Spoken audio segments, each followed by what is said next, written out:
Hoy les traigo a todos ustedes un tema bastante interesante que he decidido titularlo como CETES, bonos y Peter Lynch, que fue un gestor bastante relevante por ahí de los 80s y 90s, sobre todo fondos de acciones en los Estados Unidos. Vamos a platicar acerca de él y sobre todo de sus máximas recomendaciones de qué hacer cuando las tasas de interés están muy altas o muy bajas. Dependiendo de eso se posicionó en algunos momentos con el mercado. Yo soy Santiago Sampere y bienvenidos a este video.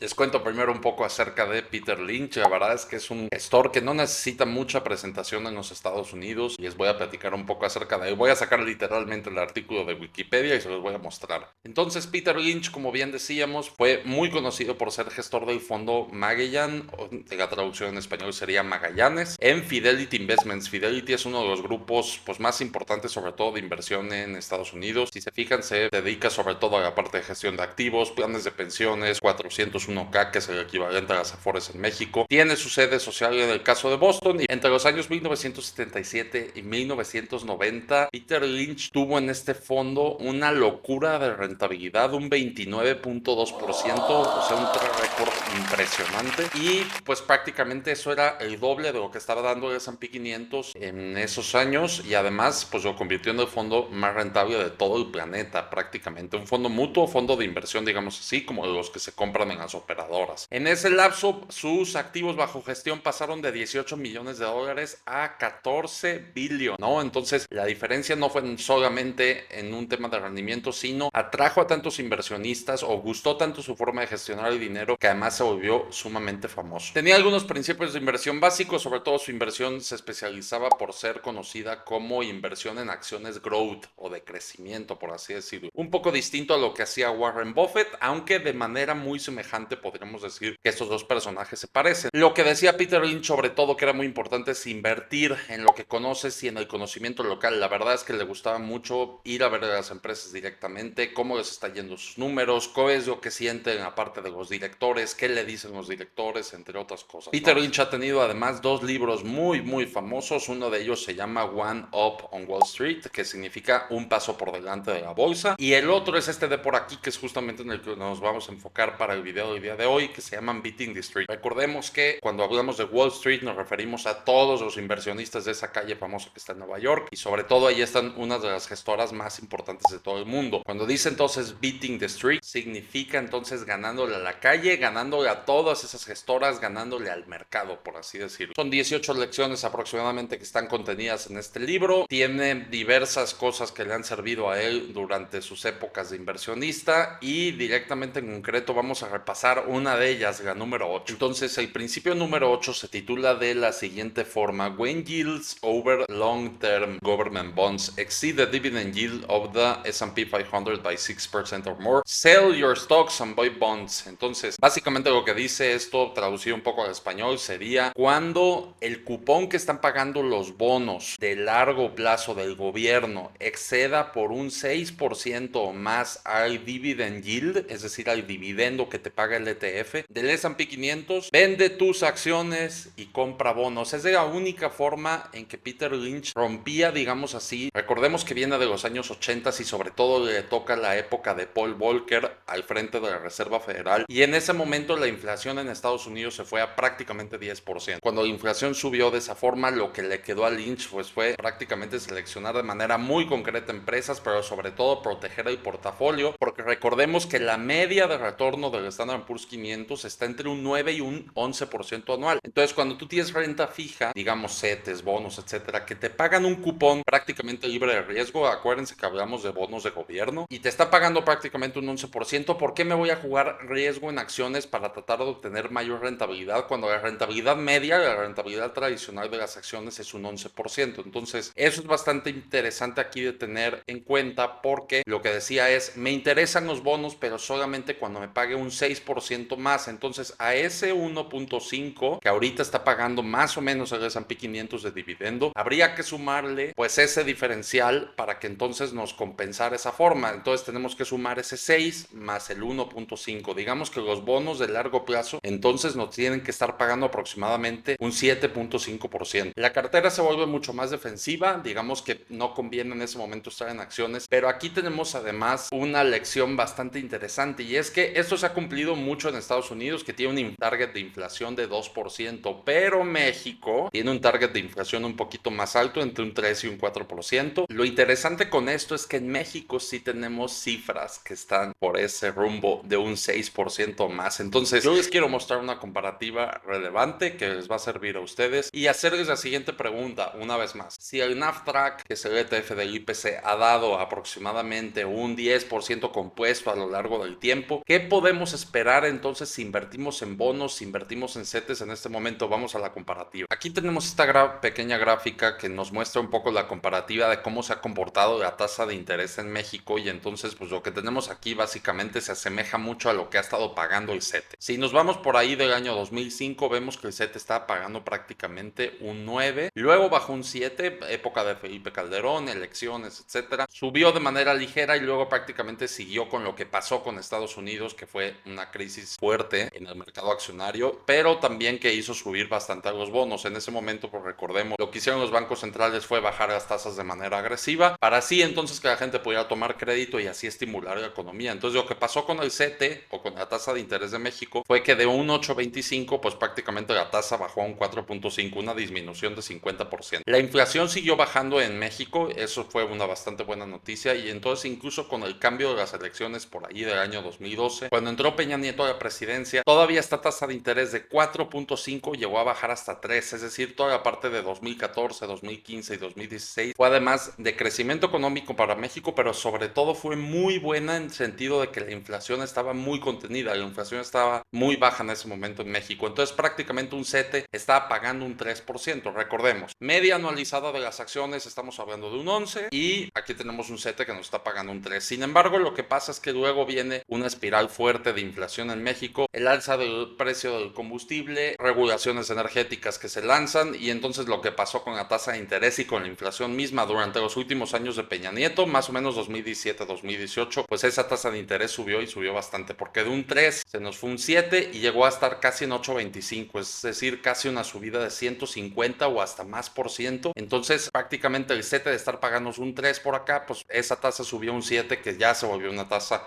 pues la verdad es que bastante buena. Llegó a ser de 8.25, prácticamente México siguió a lo que pasó con la Fed e igualmente recortó esa tasa, cayó el COVID y bueno, de 8.25 bajamos hasta un 4. Y en la etapa posterior al COVID, y entonces lo que pasó fue espiral inflacionaria grande, disrupción en las cadenas de suministro, tanto en México como en Estados Unidos, y entonces lo que tuvimos fue inflación muy alta. De lo que tuvimos por acá fue que el CETE igualmente y la tasa de interés están por ahí rondando el 4 y actualmente están en 11.25, que es de actualidad. Recordemos con esto, número uno, que el CETE no se va a mantener en esta tasa todo el tiempo. Si bien ahorita históricamente es una tasa muy alta, porque la inflación incluso está por ahí de un 4, de modo que nos estamos ganando 6 puntos porcentuales contra la inflación sin prácticamente hacer nada. Aquí lo que sí tenemos que tener en cuenta es entonces lo que decíamos de la lección de Lynch, que es lo siguiente: cuando uno tiene entonces tasas de interés altas, sobre todo en los bonos de largo plazo, tenemos que tener esta reglita, porque posiblemente nos va a convenir más estar invertidos en bonos de largo plazo. Vamos a echar un vistazo al NAFTRAC, qué es lo que ha pasado con él y cómo estamos en esta situación a día de hoy. Entonces la comparativa que vamos a hacer,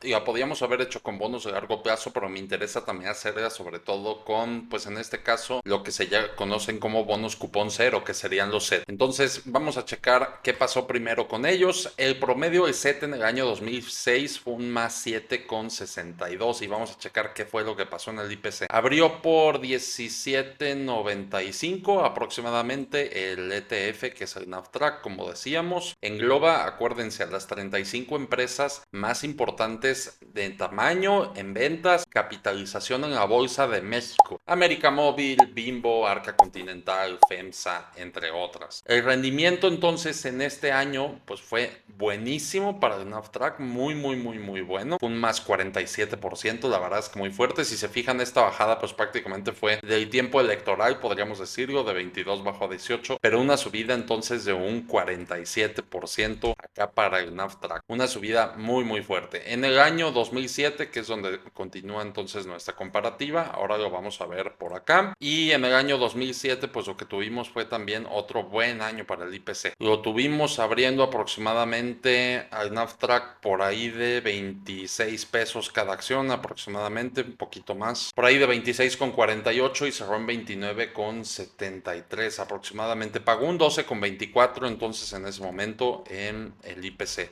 Prácticamente. Recordemos que esto ya incluye incluso los dividendos que pagó el mismo ETF, si se fijan acá que dice dividendo, etcétera. Entonces sí lo tenemos ajustado con dividendos que hay que sumar esa parte. Un 12.24 contra el CETE que pagó un 11.25. Vámonos al 2008 y es que en el 2008 una cosa que sí pasó con el IPC fue que el ETF pues sufrió bastante. El 2008 lo tuvimos empezando por ahí de 29 y en la bajada llegó a estar 16, casi un 40% hacia abajo, y lo tuvimos rebotando al final pues hasta acá, hasta esta zona. Entonces el Nasdaq de hecho perdió muy poquito, por ejemplo, a comparación de sus pares en los Estados Unidos, perdió apenas un 23%. Aquí hay una cosa interesante que ya es la primera cosa que vamos a checar, es que el CETE estuvo tan alto que entonces este portafolio, o seguir esta regla de Peter Lynch, que cuando pase con ese 6% que sume por encima de los dividendos, nos mantendría invertido entonces en CETES. Entonces digamos así que el portafolio nos cambió y nos mandó a CETES en este momento. Lo vamos a checar también con la otra comparativa en 2006 y 2007. En 2009 de hecho nos volvió a regresar a acciones, y al regresarnos a acciones pues hagan de cuenta ustedes que fue una muy buena noticia, que en ese momento pues lo que pasó fue que el mercado tuvo un repunte fuertísimo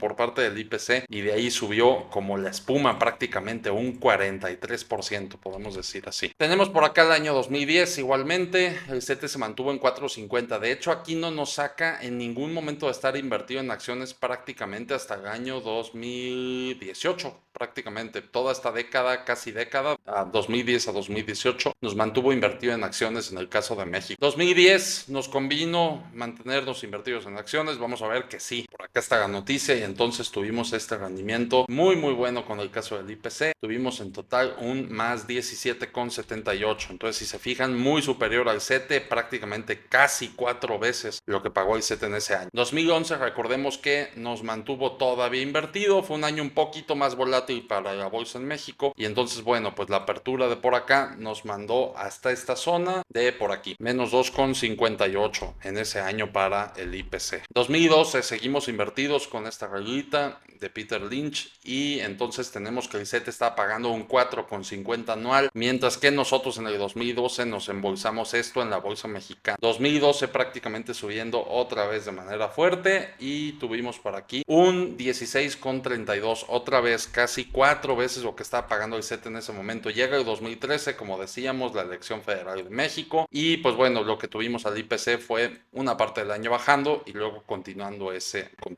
movimiento. Lo tuvimos al 2014, aproximadamente poquito abajo pues bajó este ETF, ligeramente rojo, menos 2% podríamos decir que le fue al IPC por acá. En el año 2014 entonces lo tuvimos, nos mantuvo todavía invertido en acciones, y la verdad es que en ese momento ya el IPC se empieza a comportar un poco lateral. Cierra el año tablas prácticamente, aquí el CETE pagó poquitito más, y luego bueno nos toca 2015, otro año lateral para la Bolsa de México, prácticamente no se movió de esta zona, como decíamos, a 2016, lo que sí es que tuvimos aquí una bajadita en algún momento, pues bueno, pues esto prácticamente cerró con un menos 1,65. Tuvimos 3 años entonces que la Bolsa de México no le estuvo prácticamente yendo bien, y tenemos el 2016 donde aquí sí la bolsa toma un repunte relevante en el caso de México. De 2016 entonces toma un repunte, la verdad es que no tan fuerte, relevante podríamos decir, pero no tan fuerte, digamos que está a lo mejor en el promedio, y suma un 7,41 contra el CETE que sumó un 4,50. Nos toca el 2017, año de mercado alcista fuerte en los Estados Unidos, y entonces en ese 2017 pues México nos quedó un poco a deber en ese momento. ¿Por qué nos quedó un poco a deber? Pues bueno, porque mientras el Standard & Poor's 500 se embolsó prácticamente un 20%, hubo índices que más 25% para el Nasdaq entre otros, pues México se embolsó un más 6,13 de todos modos, si se fijan ustedes, prácticamente seguimos por encima un poco de la media del set. Volvamos a hacer entonces esta comparativa con la tablita que hicimos y entonces recordemos que la regla de Peter Lynch sería el dividendo, hay que sumar el 6%. Si eso está dando entonces mayor que lo que está dando CETES, hay que estar invertido en CETES. Si está dando menor en este caso que ese 6% más el 1.8, hay que estar invertido entonces en acciones. Y entonces así nos hubiera ido en esta carterita por acá. En este año nos invertimos en acciones, luego en 2008 nos mandó a CETES, en 2009 nos vuelve a mandar acciones, 2010 acciones,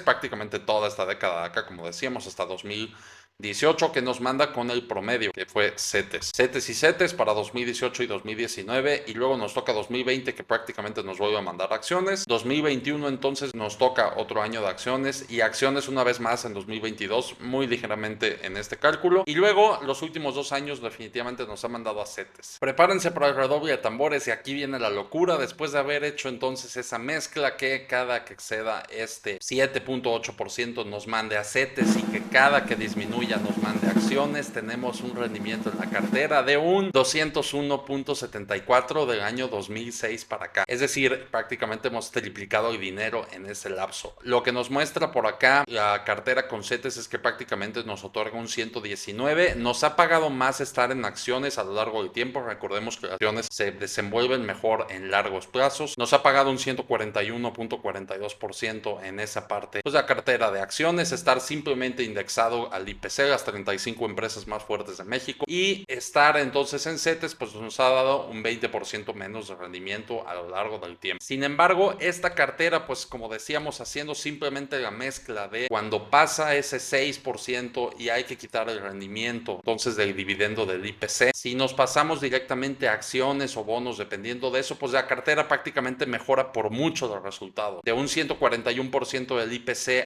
de manera simple nos manda un 201, mientras que los CETES de 28 días pues prácticamente es la mitad de rendimiento, es decir, en uno convertimos un peso en 3 y en el otro convertimos un peso en 2, entonces hay bastante diferencia en ese momento, prácticamente 60% simplemente con eso. Por otra parte, otra cosa buena además es que esta simple regla nos ha mantenido pues en los mejores tiempos en acciones y nos ha mantenido en los tiempos más difíciles o donde los retornos sobre la media se vuelven más difíciles para las acciones mismas. ¿Por qué? Porque los CETES se vuelven muy altos, situación que ha pasado por ejemplo en 2023 y 2024. Me alegra que les haya gustado esta comparativa en sentido de decirles, oye, es importante entonces que tengamos noción que si bien las acciones definitivamente nos van mejor a largo plazo, hay momentos donde uno está más cómodo invertido en ellas, como yo les decía al principio del video. ¿Por qué uno estaría invertido entonces en acciones cuando lo que tenemos es un CETE que nos paga la media de las acciones a largo tiempo? Nos está pagando eso el CETE, entonces ¿por qué nos invertiríamos en acciones que tiene riesgo, que tiene variabilidad, etcétera? Con un CETE que no tiene variabilidad, prácticamente es la inversión libre de riesgo, es la tasa libre de riesgo. En este caso, la cartera con la regla de Peter Lynch pues nos sale ganadora, nos sale una cartera que de hecho mejora esos números y esos resultados. Me complace mucho mostrarles entonces que ciertas reglitas que podemos aplicar en nuestras inversiones, pues la verdad es que acaban resultando satisfactorias, como este caso con la cartera de Peter Lynch, esta regla que acuérdense que es una de las prácticamente 18 que vienen incluidas en este libro que se llama Beating the Street. Espero les haya gustado este video,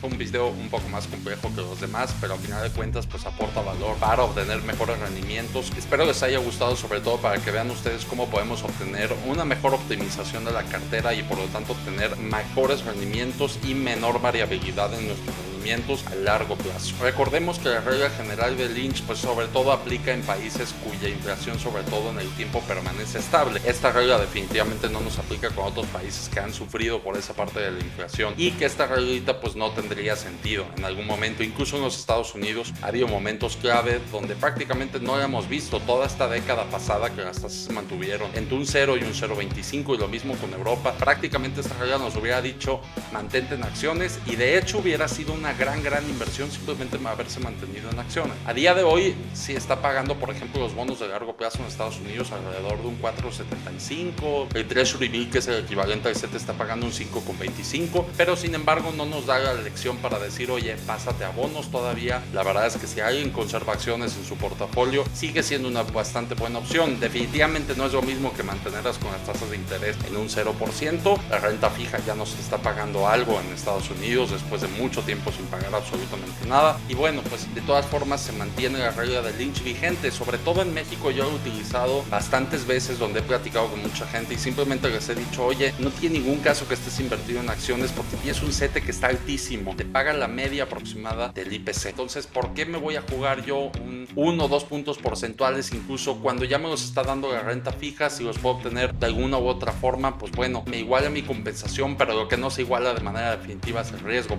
¿Por qué? Porque el riesgo en algún momento pues en las acciones es más al ser renta variable, ¿no? Los precios de las acciones fluctúan, los precios de los CETES pues van a fluctuar prácticamente puntos base muy concretos y es sobre todo en un tema de rendimientos. Peter Lynch además a lo largo de la historia ha sido pues un gestor bastante importante. Es relevante que se queden ustedes en la mente con él y por otra parte pues que nos demos cuenta que si metemos algo de gestión activa junto a nuestro portafolio también podemos hacerlo mejor y podemos construir cosas mejores que si nada más hacemos inversiones pasivas. Ha sido un placer compartir este video. Quedémonos entonces con que la regla de Peter Lynch definitivamente aplica y aplica bastante para México, sobre todo comparativamente con los CETES, y bueno, nos vemos hasta la próxima.